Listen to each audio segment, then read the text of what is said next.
दख्खनचा राजा श्री क्षेत्र ज्योतिबा देवाची चैत्रयात्रा 23 एप्रिल रोजी होतीये। या यात्रेनिमित्त डोंगरावर प्रसाद म्हणून पेढ्यांची विक्री मोठ्या प्रमाणात होत असते। मात्र डोंगरावर आरोग्यासाठी घातक भेसळयुक्त पेढे विकले जात असल्याच्या तक्रारी झाल्या होत्या। या तक्रारीवरून अन्न आणि औषध प्रशासनाचे सहाय्यक आयुक्त दयानंद शिर्के आणि अन्न सुरक्षा अधिकारी मंगेश लवटे यांच्या मार्गदर्शनाखाली गेल्या काही दिवसांपासून पेढे विक्रेत्यांवर कारवाई करत सुमारे 50,000 रुपये किमतीचे 150 किलो भेसळयुक्त पेढे नष्ट करण्यात आलेत।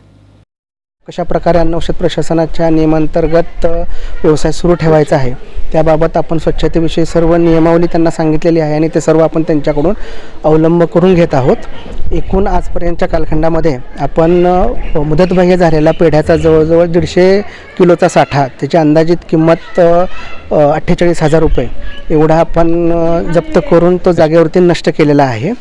तसंच ह्याच्यानंतर यात्रा कालावधीमध्ये पण 21 तारखेपासून 24 तारखेपर्यंत अन्न औषध प्रशासनाची एकूण 4 पथकं इथे कार्यरत असून दैनंदिन रोज विक्री होणाऱ्या प्रसादावरती तसेच गुलालावरती आपलं कामकाजाचं नियोजन आहे। तसेच प्रत्येक हॉटेलवरती तिथे विकल्या जाणाऱ्या अन्नपदार्थांवरती आपलं नियंत्रण राहील।